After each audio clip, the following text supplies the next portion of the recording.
Let's get into the Cowboys because they do start off OTAs today, and they don't have availability until Thursday, so we won't all be up there from a media perspective until Thursday, but the players are there probably already. I haven't seen a tweet from the Cowboys, but I have to imagine they have already made their way into the building long since and started their process as they begin the voluntary portion of their offseason program, and a lot of these guys have already been in the building anyway, but now it begins with a little bit more form and function, if you will, than there has been to this point.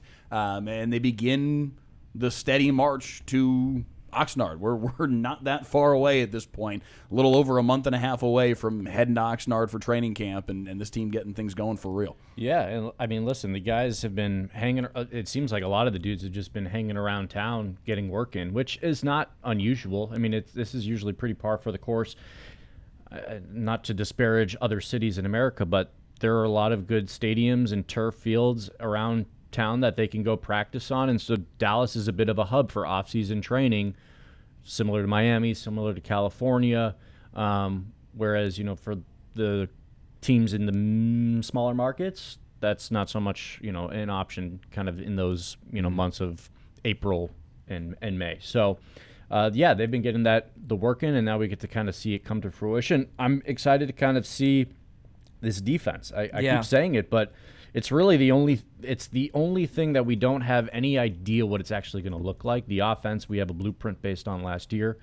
The defense is going to be hopefully better, but until we tangibly see it, it's still a question mark. I was going to say, the nice thing for them is they've got such a low bar to clear, as we keep bringing up, right? Like, if all they do is move up to 20th in the league, I think some people will view that as a success. So all that being said, that's where OTAs, minicamp, becomes crucially important, specifically for communication, because they got to learn a new system. It's not like they're just rolling over what they did last year with some tweaks to try and fix things. Brand new system, lots of new personnel involved on the defensive front. That's where all this, that's where the focus should be. Of course, Pickens will take up the majority of the storylines as well. That's part of this as well. Only because I just saw it. Reese Atwood just hit a homer for Texas, so they lead 1-0 in their game. The Women's College World Series just getting underway with the semifinals this morning. There's a lot to unpack with what the Cowboys need to do defensively, but I also think offensively, like you're saying, getting to 20th, I don't know that would necessarily be quote-unquote good enough this year, because as much as I think the Cowboys' offense is going to be really good this year, I don't know that you can necessarily expect them to just run it back and be as lethal as they were a year ago, if for no other reason than the NFL's freaking hard, and teams are going to have a better idea of what you're going to do after an offseason worth of looking at, okay, this is what they look like when they've got Javonte Williams as their running back, when they've got GP3 and CD from a wide receiver standpoint. A lot of the offense, and that's a great thing for the Cowboys, looks like it did last year. Continuity is a really good thing in this league, but it also does at least open up the possibility that John Harbaugh, new to New York and taking a look at the Cowboys through a much more critical lens than he would have as the Ravens head coach, saying, all right, how do we stop this thing week one? It's not going to be just plug and play, I don't think anyway, for them to just run it back and be a 30-point-a-game offense again this year. It's hard for rookie quarterbacks to try and replicate what they do the first year when they're fresh and no one has any game tape on them. Schottenheimer's offense is now out there for people to look at.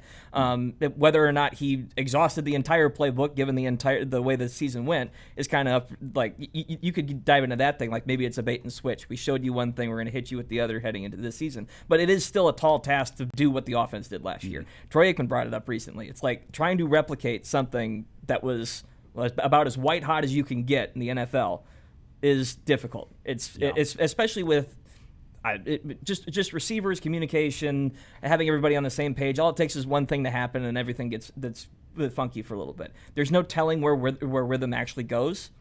That's kind of the question. Is like, can the offense stay where it is? Can the defense get better? And if the offense is where it is, though, that's where the defense has a lot less on its plate. You just got to get, 4 stops a game, and you probably have a better shot. But that's provided the offense is what it is. Yeah, I'm also, fascinated to see what we see out of Dakota. He's about to be 33 years old, but he looks in great shape.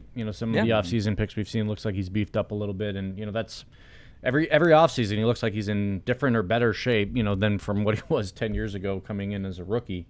The big thing with him is, can he stack back-to-back seasons of playing a full regular season? He has not done that since 2018, 2019. He's alternated playing a full season since then.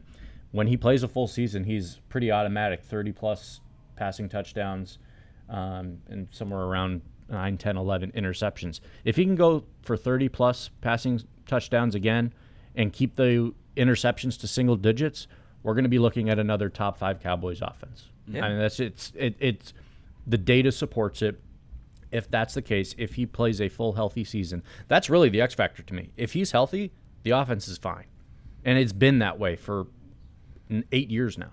So I don't necessarily have worry about the offense in totality. It's just, can Dak stack 2 good years? He's kind of the inverse of Bruce Bochy. Even years do not agree with him. Right. 2020, 2022, 2024, all 3 pockmarked with injuries, 2 of them with major season-ending injuries, and then even that 2022 season was the year where he missed whatever it was. I think 5 games in the middle of that year where Cooper Rush came in and went 4-1.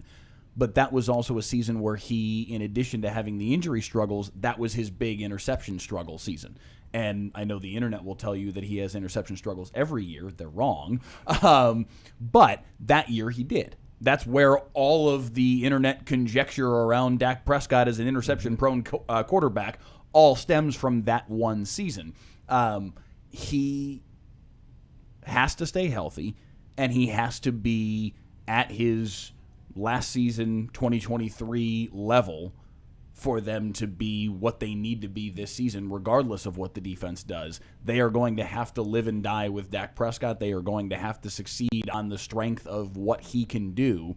And I do think he is in a space right now as a player with his understanding of the game. We saw this at many points throughout the course of last season. His understanding of this Cowboys offense, his understanding of NFL defenses, his ability to see everything, predict everything, and pull the right lever and call the right audible and make the right hot read and make the right change, whatever he needs to do on any given down, is at a level beyond it has ever been in his career. And now he's got another offseason worth of work that he's stacking on top of that.